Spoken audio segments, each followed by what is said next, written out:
أعوذ بالله من الشيطان الرجيم بسم الله الرحمن الرحيم وإذا حييتم بتحية فحيوا بأحسن منها أو ردوها. விரட்டப்பட்ட ஷைத்தானின் தீங்கிலிருந்து அல்லாஹ்விடம் பாதுகாவல் தேடுகிறேன். அளவற்ற அருளாளனும் நிகரற்ற கருணையாளனுமாகிய எல்லாம் வல்ல ஏகனாம் அல்லாஹுடைய திருப்பெயர் கொண்டு ஆரம்பம் செய்கிறேன். உங்களுக்கு வாழ்வளிக்கக்கூடிய வாழ்த்து சொல்லப்படும் என்று சொன்னால் அதே போன்ற வாழ்த்தையோ அல்லது அதைவிட மிக சிறந்ததொரு வாழ்த்தையோ நீங்கள் கூறிக்கொள்ளுங்கள். இறைமறை குர்ஆன் சூரத்துன் நிசா 4வது அத்தியாயத்தினுடைய 86வது வசனம் இங்கே ஓதி காட்டப்பட்டு அதனுடைய பொருளும் செய்விக்கப்பட்டது. மேற்கண்ட வசனத்தின் வாயிலாக வல்லவன் அல்லாஹுக்கு சுப்ஹானஹு வ தஆலா வாழ்த்தை பற்றிய அறிவூட்டலை இங்கே நமக்கு சொல்லி காட்டுகிறான். ஒவ்வொரு சமுதாயத்திலும் வெவ்வேறு விதமான வாழ்த்துக்கள் இருக்கிறது.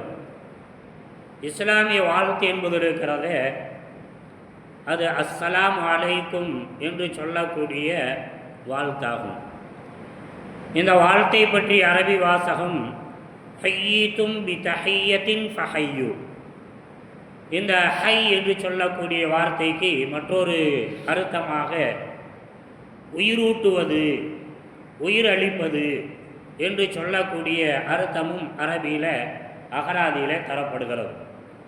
பொதுவாகவே குறை சொல்லி கொண்டிருப்பது, ஒருவரை திட்டி திமிரி கொண்டிருப்பது இருக்கிறதே, அவர்களுடைய வாழ்வை வளமாக்காது, அவருடைய அறிவை வளமாக்காது, அவருடைய எண்ணங்களை வளமாக்காது, அவருடைய சந்தோஷத்தை அவர்களுக்கு இரட்டிப்பாக்காது.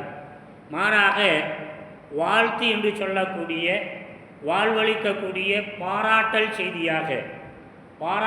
செய்தியாக சொல்லப்படுகின்ற போது அவனுடைய வாழ்வும் சரி, அவனுடைய வாழ்க்கைக்கு ஆதாரமாக இருக்கக்கூடிய அந்த எண்ணங்களும் சரி, அது வலுப்பெறக்கூடியதாக, அது ஆதாரமாக அமையக்கூடியதாக இருக்கும் என்று மன தத்துவ வல்லுநர்கள் இன்றைக்கு சொல்லி காட்டுறாங்க.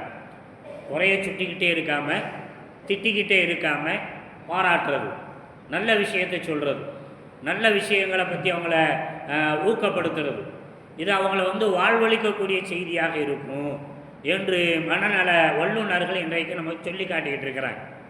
ஆய்வுகளை மேற்கொள்ளக்கூடியவர்கள். படைத்த இரட்சகன் அல்லாஹுக்கு சுப்ஹானஹு வ தஆலா உள்ளத்தை தந்தவன். உள்ளம் எப்போது விசாலமடையும், உள்ளம் எப்போது சாந்தி அடையும், சமாதானம் அடையும் என்று சொல்லக்கூடிய இந்த நிலைகளெல்லாம் படைத்து பக்குவப்படுத்திய இரட்சகன் வல்லவன் அல்லாஹுக்கு சுப்ஹானஹு வ தஆலா சொல்கிறான், நீங்கள் ஒருவருக்கொருவர் சந்திச்சிங்கன்னு சொன்னால் என்ன செய்யுங்க, சலாமை சொல்லிக் கொள்ளுங்கள். அந்த சலாம் என்பது இருக்கிறதே, சொல்லுகின்ற போது நீங்கள் நல்ல வார்த்தைகளை கொண்டு சலாம் சொல்லுங்க. அப்போ அந்த சலாம் என்பது என்ன? அல்லாஹுடைய தூதர் ஸல்லல்லாஹு அலைஹி வஸல்லம் அவர்களிடத்தில் கேட்கப்படுகிறது, ஐயுல் அமாலி அஹப்பு இலல்லாஹ், அல்லாஹ்விடத்தில் பிரியத்திற்குரிய அமல்கள் எது, பிரியத்திற்குரிய அமல்கள் எது என்று கேட்கப்படுகின்ற போது அல்லாஹுடைய தூதர் ஸல்லல்லாஹு அலைஹி வஸல்லம் சொல்லுவாங்க, அஃப்ஸுஸ் ஸலாம பைனக்கும், அஃப்ஸுஸ் ஸலாம பைனக்கும், உங்களுக்கு மத்தியில் என்னங்க சலாத்தை பரப்பிக்கொண்டே இருங்க. சலாத்தை பரப்புவது என்பது இருக்கிறதே அல்லாஹ்விடத்தில் பிரியத்திற்குரிய அமல். இன்றைக்கு நமக்கு எப்படிப்பட்ட அமல்? நமக்கு வேண்டப்பட்டவன்டா சலாம் சொல்கிறது பிரியத்திற்குரிய அமல். நமக்கு பெரிய ஆளாக இருந்தால், ஆலிமாவாக இருந்தால், அது மேம்பட்டவங்களாக இருந்தால் அவங்களுக்கு சலாம் சொல்கிறது பிரியத்திற்குரிய அமல். அதே ஆலிம் பெரிய ஆளு, பணக்காரரு, ஏழையாக இருந்தால், ஆலிம் அல்லாத பாமர மக்களாக இருந்தால் அவருக்கு சலாம் சொல்கிறது என்னது? பிரியமற்ற ஒரு காரியம், பிரியமற்ற அமல். அப்படி தானே இன்றைக்கி பாவிச்சுட்டு இருக்கிறோம். இப்போ அல்லாஹ்விற்கு பிரியமான காரியம் என்ன? அல்லாஹ்வுடைய தூதர் ஸல்லல்லாஹு அலைஹி வஸல்லம் தொடர்ந்து சொல்லுவாங்க, அரஃப்த வ மல்லம் தாரிஃப்.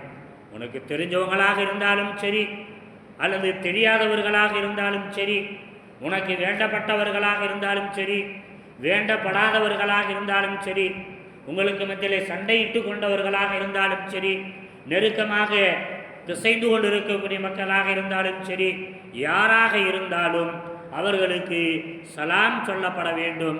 அந்த சலாம் என்பது இருக்கிறதே, அது அல்லாஹ்விடத்தில் பிரியத்திற்குரிய அமல்களாக இருக்கிறது. ஆக பிரியத்திற்குரிய அமல்கள் யாரெல்லாம் செய்வார்களோ அவர்களை அல்லாஹ் பிரியம் கொள்ளுவான். அல்லாஹ் பிரியம் கொண்டு விட்டான் என்று சொன்னால் நிச்சயமாக அப்படிப்பட்ட பிரியத்திற்குரியவர்கள் தான் இந்த உலகத்திலும் அல்லாஹ்வுடைய அருளுக்குரிய வாழ்க்கையை பெற்றவர்கள், நாளை மறுமையிலும் அல்லாஹ்வுடைய அருளுக்குரிய வெகுமதியான சுவன பாக்கியத்தை பெறக்கூடியவர்கள் என்பதை மேற்கண்ட இறைமறை குர்ஆனுடைய வசனமும் இறை தூதர் ஸல்லல்லாஹு அலைஹி வஸல்லுடைய இந்த பொன்மொழியிலும் நமக்கு உணர்வூட்டி கொண்டிருக்கிறது. ஆக அப்படிப்பட்ட உணர்வூட்டலை நாம் மதித்து ஏற்று அதனை நம்முடைய வாழ்க்கையில் முடிந்த மட்டும் செயல்படுத்தக்கூடிய நல்ல முஸ்லிம்களாக வல்லவன் அல்லாஹ்வுக்கு சுப்ஹானஹு வ தஆலா உங்களையும் என்னையும் ஒட்டுமொத்த முஸ்லிம்களையும் தேர்ந்தெடுத்து அருள் புரிந்தருள்வானாக. ஒமா அலைனா இல்லல் பலாக். வஸ்ஸலாமு அலைக்கும் வரஹ்மத்துல்லாஹி வபரகாத்துஹு.